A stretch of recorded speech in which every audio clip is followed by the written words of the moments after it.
La più cordiale buonasera, ben ritrovati con il TG di Prealpina.it. In apertura la protesta in atto ormai da tempo a Gallarate in via Curtatone, dove la costruzione ex novo di una scuola comporterà l'abbattimento di alberi. Bene, la manifestante che è stata arrestata ieri pomeriggio è stata rimessa in libertà.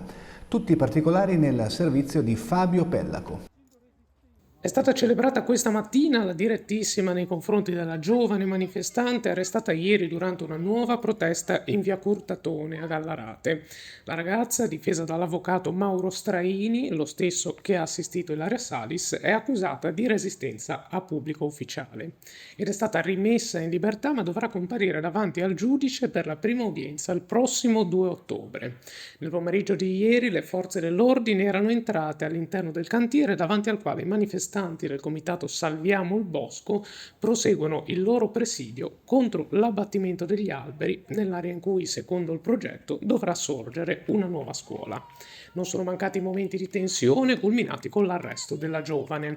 Alcuni esponenti del gruppo Tanuchi si erano poi ritrovati davanti al comando della polizia locale gallaratese per chiedere il rilascio della manifestante. Varese ha rischiato grosso. Il pilota del parapendio a motore precipitato nel tardo pomeriggio di ieri tra la Schiranna e Capolago.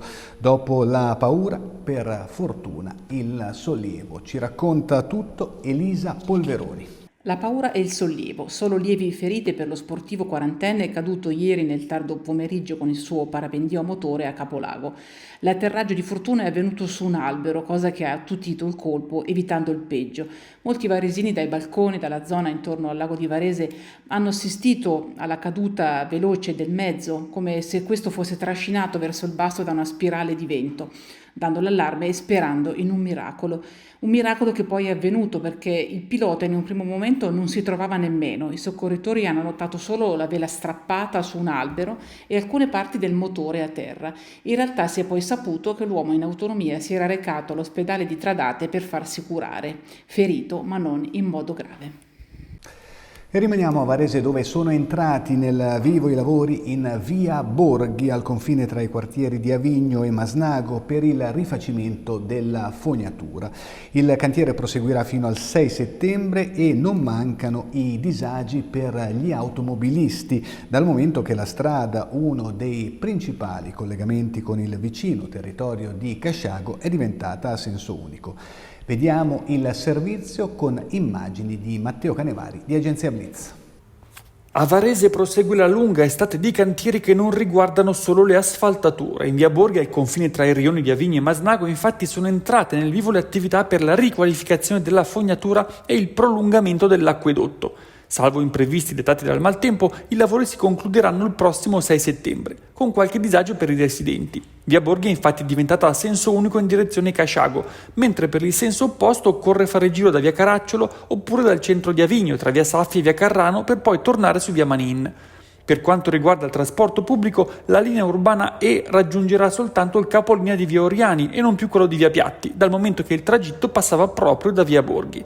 Il consiglio per chi deve utilizzare il bus per recarsi in centro dalla zona di via Manin è dunque quello di utilizzare la linea P. Parliamo adesso di televisione, perché da questa mattina alcuni canali RAI hanno cambiato sistema di trasmissione, inaugurando l'era del nuovo digitale terrestre. Cosa cambia e che fare se la propria TV non riceve più i canali? Scopriamolo in questo servizio. Novità in televisione. Da questa mattina 3 canali Rai hanno cambiato sistema di trasmissione. Si tratta di Rai Storia, Rai Radio 2 Visual e Rai Scuola, che sono passati allo standard DVB T2, il digitale terrestre di seconda generazione. Nessun problema per i primi canali del telecomando, ma le TV e i decoder potrebbero avere risentito dei cambiamenti e non mostrare più alcuni canali. Il consiglio è di effettuare una risintonizzazione completa dei dispositivi per ricevere anche i nuovi segnali. Nel caso in cui dopo la ricerca i canali non fossero ancora visibili, potrebbero essere 2 le cause: una TV non compatibile oppure un problema dell'antenna. Nel primo caso occorre cambiare il televisore oppure dotarsi di un decoder, magari usufruendo dei bonus statali elencati sul sito internet del Ministero delle Imprese e del Made in Italy. Nel secondo caso la soluzione è una sola: contattare l'antennista o segnalare il problema all'amministratore di condominio. Il nuovo spettacolo di Teatro Blu di Cadegliano Viconago ha riscosso un grande successo al Festival di Formia. Ci spiega tutto Sara Magnoli. Il cielo ha deciso di uccidere i nostri cari! Ottima risposta in termini di partecipazione e di apprezzamento per la doppia anteprima al Festival dei Teatri d'Arte Mediterranei di Formia del nuovo spettacolo di Teatro Blu di Cadegliano Viconago, Antigone, con testo di Mario Bianchi e regia di Silvia Priori, che in scena è un'intensa ed emozionante Antigone. Accanto a lei Arianna Rolandi. Con musiche di Marcello Franzoso e scenografia rappresentata da 6 tele di Luigi Bello, create proprio per questo lavoro dall'artista scomparso pochi giorni fa, lo spettacolo, che debutterà in prima nazionale a Varese a novembre e che fa parte della trilogia Donne Mito curata dalla stessa Priori, ha visto al Festival di Formia appunto 2 anteprime, una serale il 24 agosto nell'area archeologica Caposele e una alle 7 di mattina del 25 al Porticciolo di Gianola, in riva al mare, con un'ulteriore suggestiva cornice fornita dall'ambiente naturale. Un lavoro che mette in rilievo, come hanno spiegato Mario Bianchi, presente alle anteprime, e Silvia Priori, come Antigone sia una donna che manda un messaggio attualissimo contro l'indifferenza e come il suo spirito ribelle sia segno di un amore per la vita e la giustizia contro leggi inique che chiedono il coraggio di una scelta. Ed eccoci allo sport, tennis, il castellanzese Mattia Bellucci avanza agli US Open, ha battuto l'esperto svizzero Wawrinka, il servizio di Antonio Triveri. Mattia Bellucci non si ferma più. Dopo aver brillantemente superato i 3 turni di qualificazione all'Open degli Stati Uniti, ha fatto il colpo grosso regolando in soli 3 set per 6-4, 7-6, 6-3 lo svizzero Stan Wawrinka, vincitore di 3 titoli del Grande Slam ed ex numero 3 del ranking mondiale.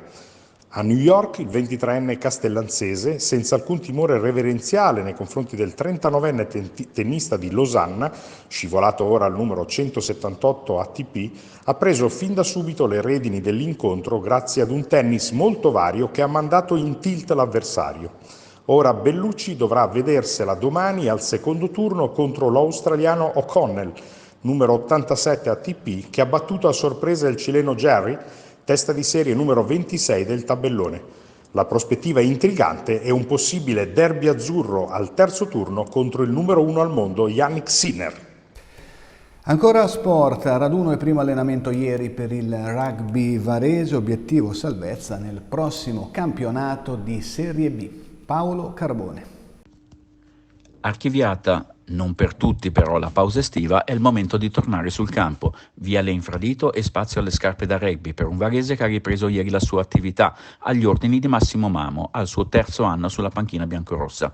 Un raduno che rappresenta l'inizio degli allenamenti utili non solo allo status fisico-atletico, ma con focus mirato a ricompattare il gruppo e rafforzare lo spirito di squadra. Migliorare, crescere, affrontare la nuova stagione con determinazione per ottenere un risultato, la salvezza, senza arrivarci però all'ultima giornata come accadde l'anno passato quando furono decisivi gli ultimi vittoriosi 80 minuti con la Prorecco. Era il 5 maggio.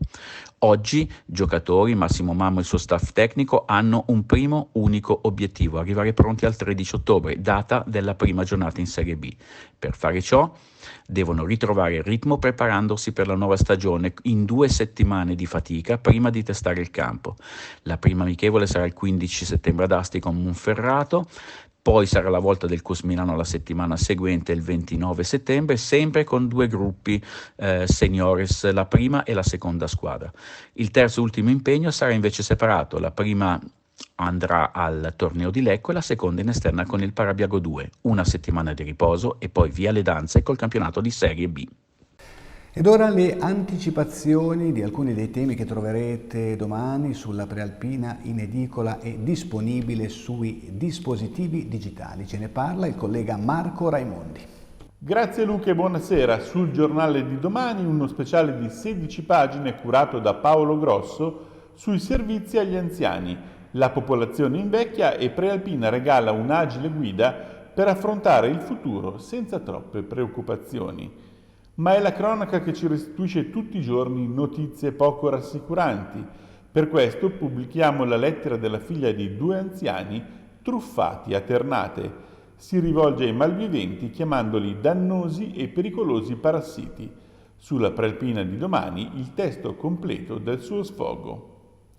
E poi Diego Pisati sulle pagine di Cultura e Spettacoli traccia tutte le anticipazioni del Festival di Venezia, mentre nella sezione sport l'attenzione è concentrata sul tennis e in particolare, oltre che su Sinner, sul nostro Mattia Bellucci che ha superato il primo turno agli US Open. Grazie Marco, bene tutto, il TG di Prealpina.it torna domani alle 19, grazie per essere stati con noi e buona serata.